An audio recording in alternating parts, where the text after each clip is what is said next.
Welcome to the New York Giants 2017 pre-agency 7th round pre-draft mock draft. This is April 4th, 17 edition, so let's just get into this video and I'll discuss the picks. With the 23rd overall pick in the first round, the New York Giants select. The New York Giants haven't had a decent run game since Jacobs in the days of him and Bradshaw.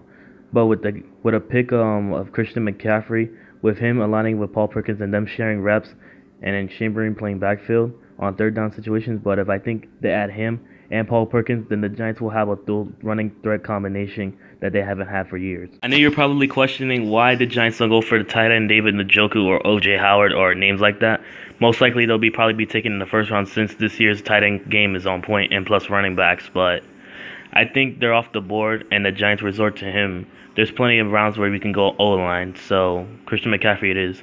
Before I go into the next round, what's special about McCaffrey is that he may not be physically to be a power back, but this guy has speed. And if the Giants fix their O-line, they already fixed their interior a bit by signing DJ Fluker. We have Weston Richburg and left guard Justin Pugh, which are both all three of them are studs. They just need to fix the outside, which most likely they'll do in the draft. But this is a good pick for the Giants, and it's a high risk, high reward if they don't fix the O-line. But if they don't, then we have a high chance of him standing out with Paul Perkins fixing the run game. So let's just get to the next pick. With the second pick in the draft, the New York Giants select. The Giants will settle their chances on Taylor Moton because of his big size for a guy who's 6'5" and who's a stud out there. He's big, he has long arms, and pretty much I think he'll do more better than Eric Flowers, and I think they'll put him at left tackle and then put DJ Fluker at right tackle, mostly John Jerry in right guard. But nice pick for the Giants. Let's hope this works out very well for them. With the third overall pick, the New York Giants select. As I said earlier, this year's draft class for tight ends and running backs are good, and especially Bucky Hodges fits one of them. He has size. This guy's a receiving threat, most likely. I see him in that way. But the Giants only have Will Tye, Jarrell Adams. I know Jarrell Adams is in the second year and I hope he improves. Will Tye he can't block for nothing. He's more of receiving. And plus we have backup Matt Lacoste. It's probably just a backup, nothing more. But I think the Giants up their tight end game up with this Bucky Hodges size, receiving, with something they haven't had since Shockey. This is a well-benefited pick for the Giants. Most likely Evan Engram's going to be out, but this is a plan B for them, and I think it works out well. Good job for the Giants. Because of the incident with the walkie-talkies earlier against Dallas, which was a bullshit call, anyway, the New York Giants select at the end of the round of the fourth. They select. I wouldn't be surprised if the Giants go later. They're not going to go first round because of the fact that they need bigger spots to fill, such as O-line, tight end, and run game.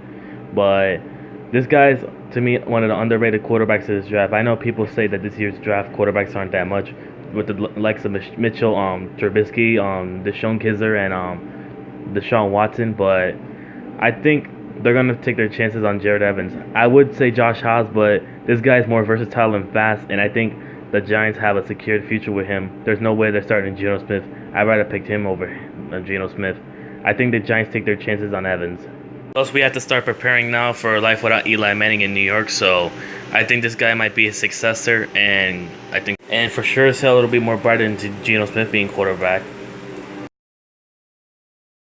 With the 5th overall pick, the New York Giants select.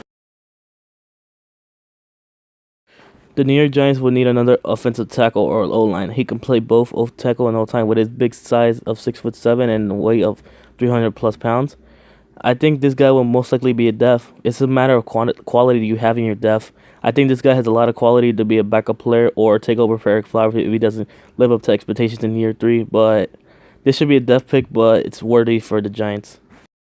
With the 6th overall pick, the New York Giants select. Next, we have Noel Thomas from UConn. This guy has a lot of physicality on him. 6'1". That's decently tall. Not too tall, but it's decent. Plus, but the problem is he doesn't have enough body weight. I still think not too much, but not in between, like the 200s to like 210s. But This guy's good. He can catch. He has big hands and speed. He's more of a depth pick. I think he'll be better than Roderick Lewis in my opinion. Tavares King and him could be backups, and plus if Dwayne Harris gets cut, he could be an option. Next we have the final pick. With the 7th pick, the New York Giants select Nate Harrison, CB.